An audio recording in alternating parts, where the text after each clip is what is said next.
예, 안녕하세요. 이번 시간에는 지난 시간에 이어서 119회 1교시 5번 문제부터 계속 보겠습니다.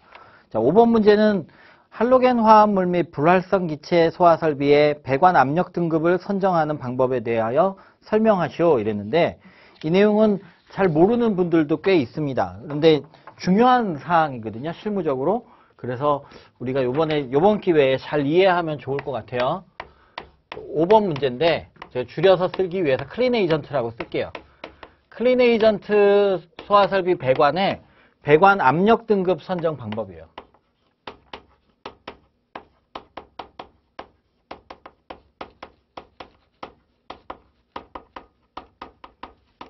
자, 먼저 배관 압력 등급을 화재 안전 기준에 어떻게 이제 정하게 되어 있는지 이제 화재 안전 기준부터 얘기를 해줘야 될 것 같아요.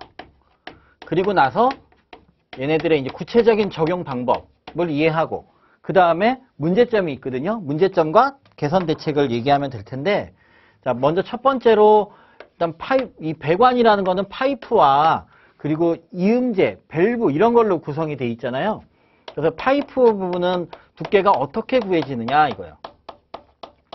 배관 두께는 이렇게 구하게 돼 있어요. 두께 T는요, 2 곱하기 SE 2 곱하기 SE분의 PD 플러스 A입니다. 여기에서요, P는 뭐냐면 소화약제를 뭘 쓰는지에 따라서 얘네가 이제 저장하고 또 방출하게 될 때 압력들이 있습니다. 그래서 이 약제별로 다양한 약제들이 있는데 그 약제별로 최대 허용 압력이에요. 이 압력으로 가해질 거다 이거죠. 최대치로는 이만큼의 압력이 배관에 가해질 거다라는 게 얘고요. 킬로파스칼 단위예요. P만 대문자로 쓰는 거죠. 자, SE는 뭐냐? SE는 이 배관 재질에 따라서 이 배관의 최대 허용 응력이에요. 견딜 수 있는, 외부에서 힘이 얼만큼 가해져도 견딜 수 있냐 이거죠. 최대 허용 응력이에요. 힘이 아니라 압력이 얼만큼 가해져도 견딜 수 있냐, 이거에 대한 응력이에요. 그 값이고요. 여기에 D는 내경일 것 같지만 내경이 아니고 외경입니다. 이걸 보면, 이 분수 부분을 보면 최대 허용 압력이 높으면 높을수록 분자에 있으니까 이게 크면 클수록 두께가 두꺼워야 돼. 배관경이 크면 클수록 두꺼워야 돼. 근데 이 재질이 너무 약하면 약할수록 두께가 두꺼워야 돼. 작으니까. 만약에 강도가 높아요, 배관에. 그래서 허용 응력이 높으면 높을수록 두께는 얇게 해도 되는 거예요. 얘는 뭐냐? 얘는 어떻게 이었냐 이거예요. 파이프를 어떻게 이었냐에 따른 이음의 허용값인데요. 이게 문제가 뭐냐면 이 문제예요. 이게 주된 문제예요. 이 이음의 허용값이 있는데 여러 가지 이음에 따라 나오는데, 여기에 뭐라고 나오냐면 용접의 경우 A는 0이다 이거예요. 용접하면 적용하지 않는다라는 건데요.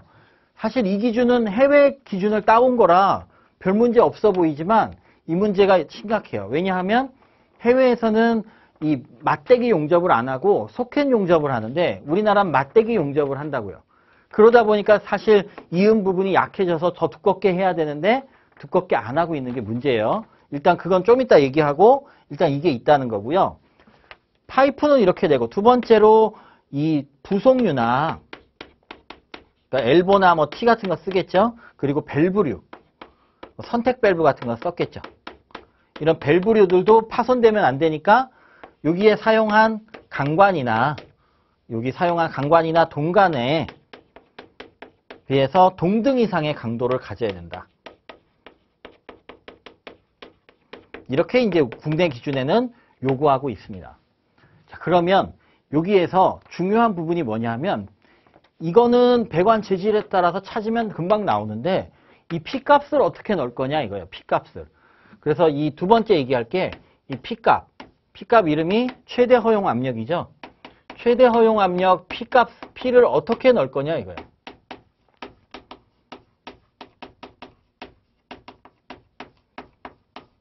이걸 어떻게 결정하느냐가 이제 압력 등급을 선정하는 방법이 될 텐데 할로겐 화합물과 불활성 기체로 나눌 수가 있습니다.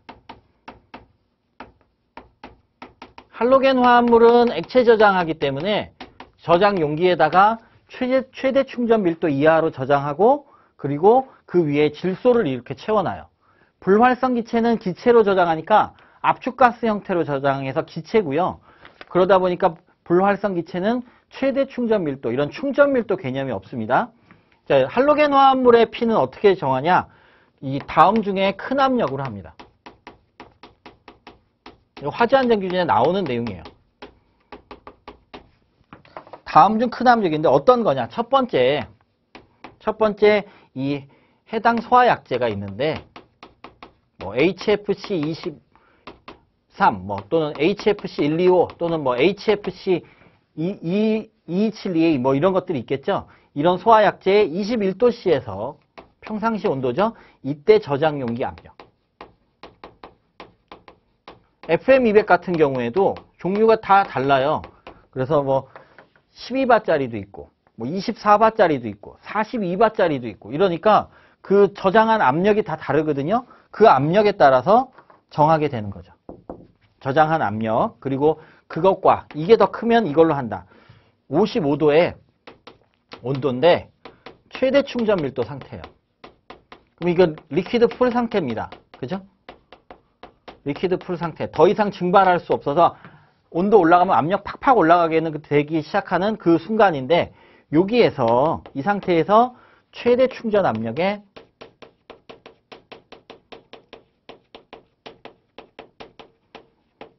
80%예요.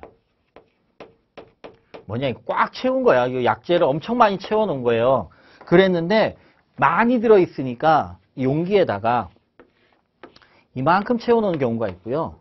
이만큼 채워놓은 경우가 있어요. 그럼 이만큼 채워놨으면 나가야 될 거 이거밖에 안 돼. 그러니까 여기 있는 질소압이 그렇게 높지 않아도 팍팍 밀어낼 수 있는데 여긴 공간도 좁은데 이만큼이나 밀어내야 돼. 그러면 최대 충전 밀도에서는 압력을 엄청 높게 이제 설정할 거다 이거죠. 그거의 80%예요. 그거의 80%. 왜? 그만큼은 안 채우니까. 그리고 55도까지는 안 올라갈 거 아니냐. 혹시나 최대 충전 밀도로 해도.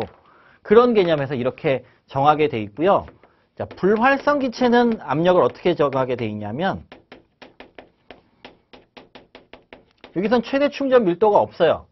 대신에 이 불활성 기체는 이너젠 같은 건 굉장히 고압으로 저장해 놨는데 집합관이 있고 이렇게 연결이 돼 있으면요. 여기 선택 밸브가 있고 여기에 감압을 합니다. 감압을.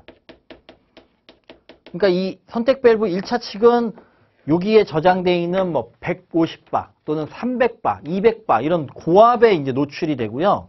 이 감압이 된 이후에는 감압을 어떻게 했는지에 따라서 그 압이 달라집니다. 그러면 얘는 감압을 얼마로 할지는 사실 충분히 방출이 잘 돼야 되기 때문에 배관을 이 제조사에서 설계 프로그램으로 돌려서 그 결과값으로 나오게 돼요. 그래서 둘이 나눠져 있어요. 그래서 선택 밸브 1차 측에는요. 저장되어 있는 게 150바면 150바, 200바면 200바, 300바면 300바. 즉 해당 소화약제의 저장 압력입니다. 요거랑 똑같은 내용이죠. 소화약제의 21도씨의 저장 압력이에요. 굉장히 높겠죠, 이건. 2차 측은 어떻게 하느냐? 감압을 하기 때문에 안 할 수도 있긴 한데요. 보통 하는데 감압을 하는데 얼마로 할지 몰라요. 그러니까 제조사 설계 프로그램에 의한 입력값으로 합니다. 압력값. 이렇게 여기에서 결과로 나온 그 압력치로 한다. 2차 측에 최대로 걸리는 압력값. 그래서 그 압을 견딜 수 있게 설계한다 이거예요. 뭐 여기까지는 이해가 됩니다. 자, 이렇게 되어 있는데 이걸 제대로 안 넣으면 이제 사실 큰 문제가 되는 거죠. 만약에 뭐 FM200이 있는데 24바짜리를 한 10년간 써왔어요. 그러다 갑자기 42바로 설계하는데 이걸 42바로 안 넣고 25바, 24바 뭐 이걸로 넣어버리면 완전히 설계가 잘못되는 거죠. 그게 문제고요. 자, 그 다음에 이제 본론의 이제 문제점과 대책을 얘기를 해볼게요.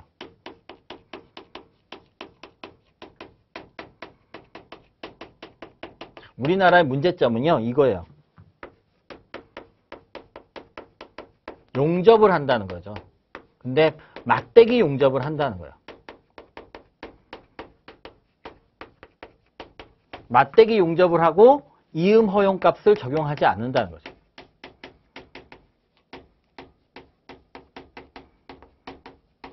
그럼 뭐가 문제냐 하면 이렇게 가다가 파이프가 이렇게 못따기를 해놨어요. 이거 베벨엔드라고 그런다 그랬잖아요. 이렇게 베벨엔드로 이렇게 해놓고 여기에다가 이제 맞대기 용접을 하는 거예요. 용접을 하면 이 용접부가 굉장히 강도가 약해진다는 거예요.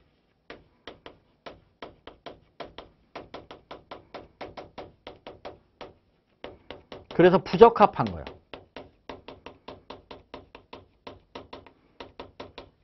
두께에다 고려를 안 해놔가지고 이게 문제가 돼요. 그래서 이 부분이 떨어져. 약재 방출하면. 그럼 이쪽으로 다 새겠죠. 그러면 문제가 있죠. 또 뭐가 문제냐? 플랜지 같은 부속률을 적용할 때 얘네들을 일반 상수도 배관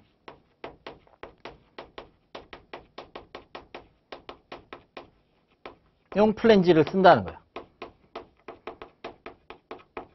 KS 기준에 따라서 이걸 적용을 한 거야. KS 기준에는 뭐 일반 상수도 거 나와 있는 건데 가스기 아닌데 고압이 아닌데 즉 고압용이 아니라는 겁니다. 이게 문제점이야. 그럼 대책은 어떻게 세워야 되느냐 이거. 첫 번째로 맞대기 용접을 안 하는 거예요. 맞대기 용접 대신에 소켓 용접을 한다. 소켓 용접은 어떻게 하는 거냐 하면 파이프가 이렇게 있으면 파이프를 소켓에다 끼워요. 양쪽을. 소켓이라고 생긴 이런 게 있어. 네모난 거. 여기다 끼워놓고 여기를 용접하는 거예요. 이렇게 용접하는 게 소켓 용접이야. 이게 소켓이고 이렇게 하면 강도가 떨어지지 않고 이때는 이음의 허용값을 0으로 해도 되는 거였어요. 그런데 맞대기 용접은 아니라는 거죠. 그래서 이걸 하거나 또는 이음의 허용값을 적용하는 거예요. 즉, 그 배관의 그 스케줄 등급을 한 단계 높여 적용하는 겁니다. 즉, 이음의 허용값을 0으로 하는 게 아니라 그거를 좀 높이는 거죠. 그래서 어떻게 하냐? 스케줄 80 파이프였어요. 그러면 스케줄 160을 쓰고 스케줄 40을 쓴 배관이었다면 계산된 게 스케줄 80을 쓰고 뭐 이런 식으로 한 단계 높이는 방법 아니면 소켓 용접을 하는 방법이 있겠다. 자, 플랜지 등 부속류는 어떻게 합니까? 세 번째로 플랜지 등 부속류는 NC 기준에 고압용 플랜지를 적용해야 된다. 등 부속률을 적용해야 얘네들이 이 동등 이상의 강도를 갖게 된다는 거죠. 여기에 나와 있는 이 동등 이상의 강도를 갖게 된다라는 거예요. 이 문제가 왜 나왔냐? 실제로 모 회사에서 CO2가 오방출이 됐는데 CO2가 오방출될 때 플랜지가 너무 약해서 선택 밸브가 가스가 쑥 나가는데 툭 떨어졌어요. 그래갖고 그 선택 밸브 떨어져 나가는 대로 CO2가 막 방출이 된 거야. 그래갖고 다른 방으로 이게 흘러가서 다른 방에 있던 사람이 사망하는 사고가 있었거든요. 사실 시공의 큰 문제였죠. 아주 잘못된 내용인 거죠. 그래서 이 문제가 출제가 된 거예요. 제대로 이제 적용을 해야겠다라는 거고요. 이 문제는 이 정도 수준으로 알아두시고 25점짜리로도 나올 수 있다고 생각합니다. 저는 이걸. 그래서 그때는 좀 잘 점수를 받을 수 있게 준비를 하시면 좋겠습니다. 중요한 문제고요. 일단 기준도 외워야 됩니다. 뭐 문제점 대책만 기억이 나고 이러면 안 돼요. 그래서 공식 같은 것도 잘 이해를 해 두시기 바랍니다.